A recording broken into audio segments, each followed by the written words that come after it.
Over the last couple weeks, we were given a lot of different teasers from Indiana Beach, from permanently closed being X'd out to only saying closed, and the IB Crow asking us if we could keep a secret.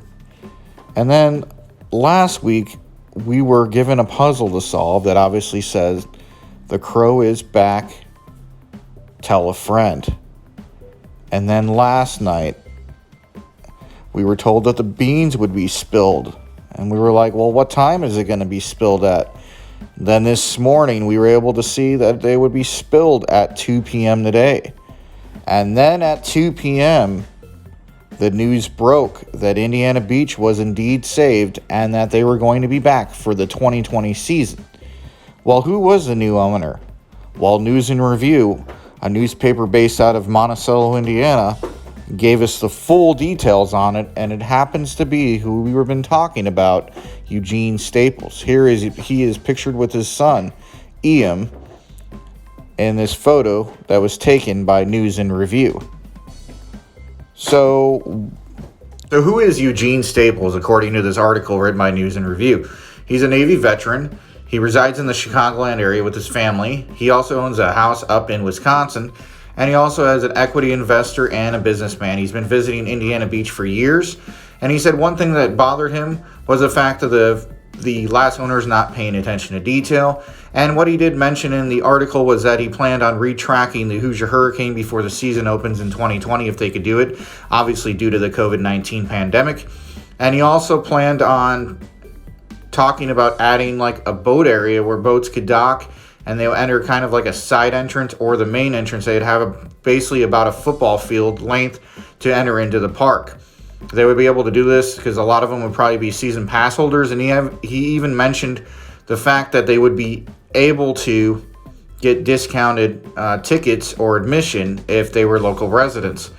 Also, he said that he was going to be paying attention to detail in the amusement park. And that little paid attention to detail obviously means that they're going to do a lot more work to the park and put a little more TLC into the park. He mentioned painting, and he mentioned a lot of little details that we probably didn't see or that we probably wouldn't have saw in obviously the teaser video that was shown last night on their website. And the article just explains on how he would change things for the better and try to make it more of a family-owned atmosphere and park again. And the interesting thing that I found about the article was that he has a history of visiting the park, which number one was a really big thing when it came time to finding an owner. We didn't want just anybody to come in that, a business or so forth that was just going to run it into the ground again. So seeing somebody that has a background in business and a background in investing, that's a good sign. That means he probably has some investors backing him. We only have so much information from this part one of this information that was released by News and Review. But what I did like is that he seems like he wants to listen to people. So when he heard about the people having problems with not being able to dock their boats, instead of saying he wasn't going to do it, he decides to add boat docking and then allow them to enter the park just like everybody else. And also talked about discounts for locals, which is a great thing as well. I just think that from what I could see in the article, that the right person came forward to purchasing Indiana Beach. And obviously we'll find out more about this in months to come. I hope that they're willing to sit down with us here on Midwest Coaster Fans and talk about some things. And we're going to go ahead and make contact with them as well. Me and Dustin have a very huge history along with our family and friends for Indiana Beach. And obviously the rest of our page and channel also has a history of going to the park as well. So the park to us is something that our families have been going to for years. So when we heard that it was shut down, we wanted to make sure that we did everything in our power to make everybody know that, Indiana Beach is loved by so many.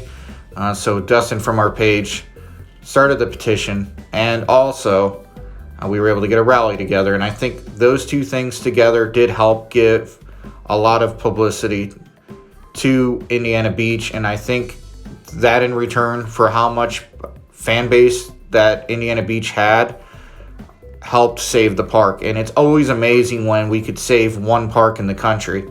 Hopefully the other park, Fantasy Island, could be saved as well. But in months to come, we're going to have more updates. Hopefully we can get more updates on what's going on with construction. And obviously, depending on what's going on with the COVID-19 is going to depend on whether they're going to open the park late June into July or if they're going to hold off until next year. Now, the season passes, if you haven't got a refund, Eugene Staples mentioned that they're going to honor the 2020 season passes. But if you've gotten a refund, they have a list of the names of that. So you will not obviously be able to enter without purchasing a season pass or a daily ticket.